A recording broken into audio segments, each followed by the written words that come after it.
everyone. It's been a long time, but there hasn't really been much to say other than Infinity War over and over and over again. Anyway, this is going to be my review for the next Marvel movie, which is Deadpool 2. I remember when Deadpool 1 came out, like, if you don't know, I work at a movie theater, and we weren't expecting it to do any business. We thought it'd be like, some people will watch it, and we got killed. And it was such a surprise film, being a superhero movie that was rated R and being as extremely rated R as it was. So it's kind of a breakaway film, to be honest with you. So knowing that, and at the end of the movie they did tease Deadpool 2 with Cable in it. So finally, 2 years later, we get this Deadpool 2 movie that everybody has been waiting for. Of course, I mean, I really loved this movie. It was funny. Just, you know, they brought the references in there. It was clever, and actually the storyline was pretty good.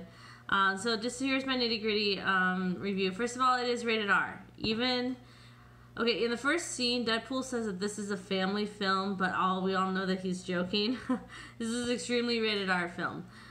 This movie doesn't have as much sex as the first one did, but it still has a ton of language, violence, a huge amount of violence, and there is a brief flash of nudity. Very brief, but you can totally get like a Basic Instinct scene in there.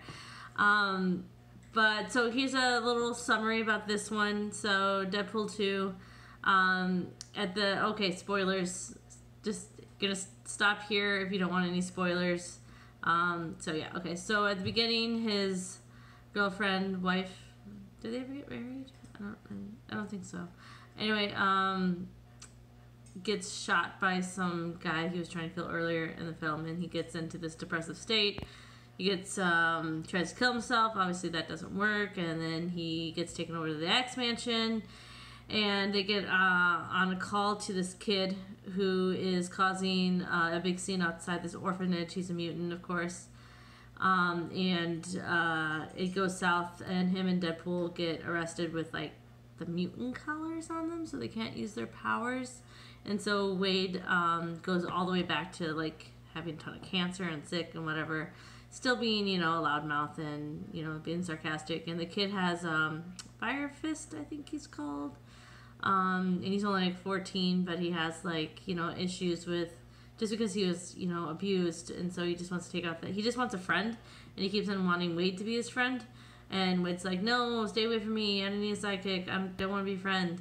And so that kind of sets him off on this dangerous path. So he's like seeking a friend. He's seeking the bigger friend to take care of him. Anyway, so in the future, apparently he becomes this huge villain and kills a ton of people because of like this path he gets on when he's 14. Anyway, so this guy Cable, he's from the future, Fire Fist kills his family, so he wants to go back into time and basically kill this Fire Fist kid as he's a kid, so his, you know, he can save a bunch of people in the future, like his parents. Yes, this does sound very much like the Terminator plot. Yeah, okay, I admitted that. Alright, so it's a huge thing to save the kid from Cable, and then the kid kind of turns against everybody because he doesn't feel like he's loved, and he discovers a new friend, which is Juggernaut. Big shock there.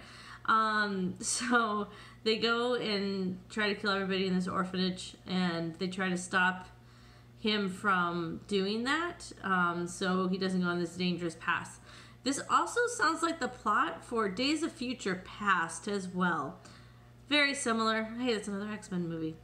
Alright, so, yeah, basic plot structure. So it's like Terminator, but Days of Future Past mixed into it with a bunch of humor because it's Deadpool. Alright, so that's the basic summary. Reactions to the film. First of all, first shot, Logan. And we all know how much I loved Logan last year. So it was great to see, like, a reference right to Logan. And I kind of want that music box to be... Yeah, it's a little weird, but I kind of want that music box. So, yay. I really, really liked that reference to Logan. Nice job. So I have to comment that this movie has the Lego effect. If anybody remembers seeing the Lego movie and how funny and original that movie was, we thought it was just going to be like, you know, an animated feature with Legos, but it was so hilarious, and they brought this intelligent humor into it. And then they created another Lego movie, and it was like, what, Lego Batman? And it just wasn't as funny as the first one. Because the first one was so original and so unexpected, and that's where a lot of the humor came from. And that's what Deadpool 1 was. It was, you know, it crossed a lot of, you know, lines in that one.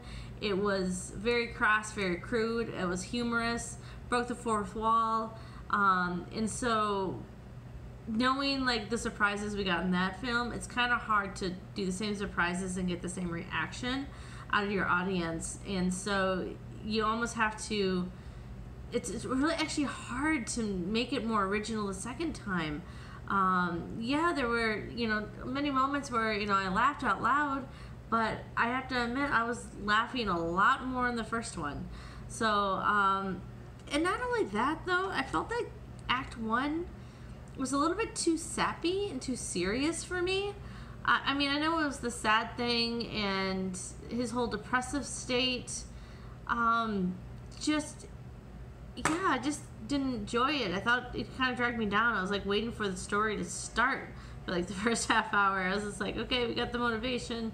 What's going on next? So those are my really big like flaws with this movie. Just not as original, and it was slow in the beginning. But I really loved Act 2, and I really liked Act 3. Act 2, when we got into the bus scene, and Act 3, when it was at the orphanage, really great action scenes, really good comedy in there, and bringing out all these different powers. And I really, in the storyline, especially when Cable goes to, you know, Deadpool's X-Force crew to get them on. Really enjoyed that part of the storytelling, and of course all the action scenes. Here's some just other reactions I wrote on a piece of paper. First of all, so you know the beginning scene when Fire Fist and Wade are walking in the prison scene, and they're in those yellow uniforms and they're carrying those bread rolls, and all the prison guards were reacting beside them. Isn't it straight reference to Guardians of the Galaxy 1? It's like almost a shot by shot, and I want to say that was intentional, but I didn't see many like, oh, ha ha ha, this is Guardians. But it was almost like a shot by shot of that scene when they're walking into the kiln. So that's a little question mark, but, you know, observation. Let me see what else. Juggernaut, that was a good surprise, because I didn't know who to expect for the big guy. I was actually expecting the Blob. But, you know, they joked about all the Marvel characters and how they didn't have the budget for it, but obviously Deadpool's going to have a little bit bigger budget. I mean, Cable's actually a pretty big character, so there's that. But Juggernaut, nice job with Juggernaut. Also, I loved that little teaser when he's in the mansion. He's just like, where's everybody else? And right behind him, like, all the X-Men are, like, shutting the door and hiding. Very clever, loved it. That was, yeah, that was one of my favorite little references. Next, Josh Brolin. I don't really know who Josh Brolin is, and the only reason why I know that name is because he's Thanos in the MCU universe. And this also being a Marvel movie, he kind of plays the same character, but that's not what I wanted to mention. I was just waiting and waiting and waiting most of the movie for a freaking Avengers reference. I mean, there were a ton of little other Avenger references in there that I thoroughly enjoyed. I was waiting for one, like, when he says, I'm going to kill him, and I was hoping for a joke about what are you going to do, snap your fingers, or get some jewelry. I was waiting for something like that, but he finally did give him a reference by just calling him Thanos. But I kind of wanted a little clever reference to it, still at the same time, that was really, really cool. And I did like the other references to the Avengers, especially when Deadpool is fighting with Juggernaut. And he's just like, hey, the sun's getting real low, big fella. Yeah, I laughed out loud because that's straight from the Avengers as well. And it's nice that Marvel, I know it's not Disney who owns the MCU, but, you know, Marvel's a shared universe as well. So they're able to at least reference to that. And I was actually shocked that they were able to reference some DC characters in it too. So, nice job. I really enjoyed all that. My favorite character in this movie was actually Domino. I kind of wish I knew a little bit more before going into her. Like, I mean, going into the movie, I was a huge X-Men fan as a kid, but I don't remember the Domino character. But like her being lucky, I mean, it was kind of reminded me of the Harry Potter, him taking the lucky elixir, and he's just like, I know where I need to go, and she's like, this is where I need to be. Don't know why, but this is where I need to be. And I loved her power, and I love her sequences. Absolutely love Domino's sequences, and her attitude was really fun as well. Anything else other than that? I think that's it. I just need to find out what this dubstep is. I don't keep on referencing it. I don't know.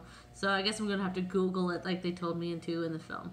Alright, other than that, I mean, the post-credit scenes is one of my favorite parts when he's, like, killing all of his old Ryan Reynolds selves, because that's awesome.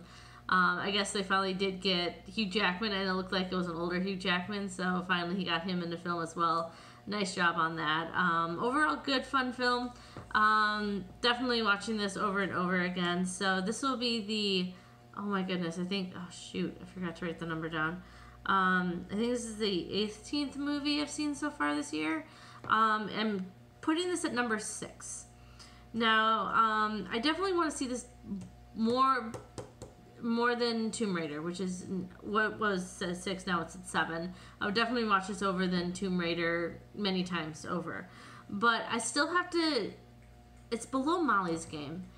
And I'm holding on to Molly's Game in my top for a bit because it was just so clever and fun to watch, and there was many different layers to it that I almost want to watch that just to, I think I would enjoy watching that just a little bit more than this one.